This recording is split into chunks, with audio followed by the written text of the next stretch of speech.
known fact, George and I both worked on a movie called 8 Count. You can definitely IMDb that. Now, George, when you were working on that film, I saw you. It looked like you had some flashbacks to those Ali days, those Ali fights. What was one of the things that you remember clearly and vividly to this day about that fight? Do you still remember the crowd, maybe the roar of the crowd, or do you remember maybe moments before the fight? Like, what were your thoughts going into that fight, like backstage? Well, my thoughts are the same as my thoughts for every other fight I've ever had in my life. You always walk in, I've always been confident in my ability to fight.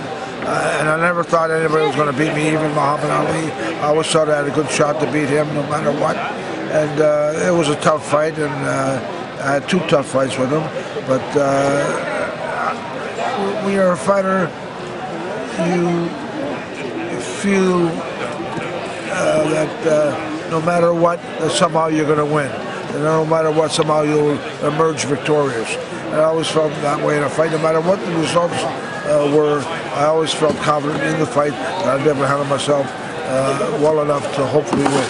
Yep. Now, what's it like having thousands of your fellow compatriots, fellow Canadians watching you in your hometown, and they're obviously cheering you on, chanting? Like, does anything ever match that, adrenaline-wise?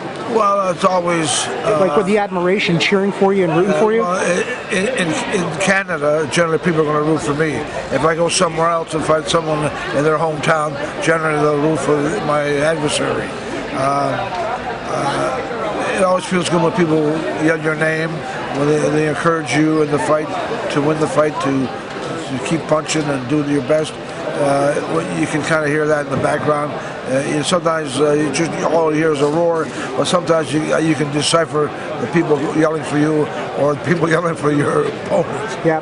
Now, when you had that match with him, we all know that Ali was charismatic. He was known for building fights through his verbiage, his speaking, his...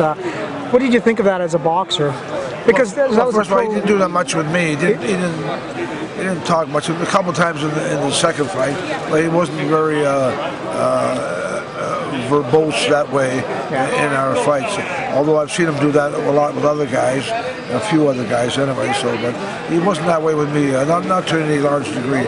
Just a couple of times he said something. It's hard to remember things. It's like I could have said, "Excuse me, Mom, I didn't hear that last phrase. Could you please repeat yourself?" You know what I mean? Well, when you're fighting, you can say whatever. I might pick it up, or I might not. But you're in the midst of exchanging blows, and it's pretty serious business. You don't want to get hit. I want to hit you. I don't want you to hit me. It's that kind of thing. Yeah. And the last question is this. Last thing from our heavyweight champion here is, I remember you were involved a little bit in the WWE. So what was it like dealing with guys like, let's say, Stone Cold Steve Austin? Yeah. I remember you at Skydome actually knocking him out, or dealing with, let's say, an Owen Hart. What are your memories of those days?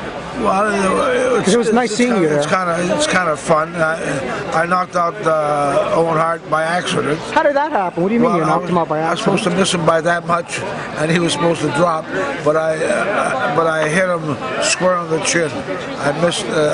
My timing was off, and I hit him right on the chin. I was supposed to miss him by that much, but I didn't. I hit him right on the chin and knocked him cold. So it didn't go the way the script asked for it to happen, but it happened. Wow. And obviously you spoke to him backstage. Did you check on his well-being? Did he say, "Hey, George, it's okay"? Well, actually, after the so-called fight, yeah, he took me and my granddaughter out for a late night dining scenario. Oh, no way! Yeah, no way. We had a nice little meal after the match. Yeah. And I felt bad because I didn't time it properly, and I hit him by mistake. Yes. But anyway, he's okay. We're pretty good friends, actually. We stay in touch with each other every once in a while, and he's a nice guy. Yeah. But of course, I'm saying that when I say he's a nice guy, it sounds like in the present tense, but it's in the past tense. He, of course, had that awful thing happen to him. Yes. When in Kansas City, when he flying through the sky, so to speak. Yeah, you're right. At the auditorium, and he died. So wow, it was a pretty tough thing to see for me. Yeah. And I guess, and then Stone Cold, was it the same thing? Was he a professional guy as well and fun to work with? Oh yeah, it was fun to work with. Yeah. And anyway, I ended up basically winning all my wrestling matches that way. Yes, you did, and I was. I'm undefeated in wrestling. You definitely are. Well, thank you so much for your time, sir. Okay, you're and welcome. we wish you all the best. Thank you. Thank you.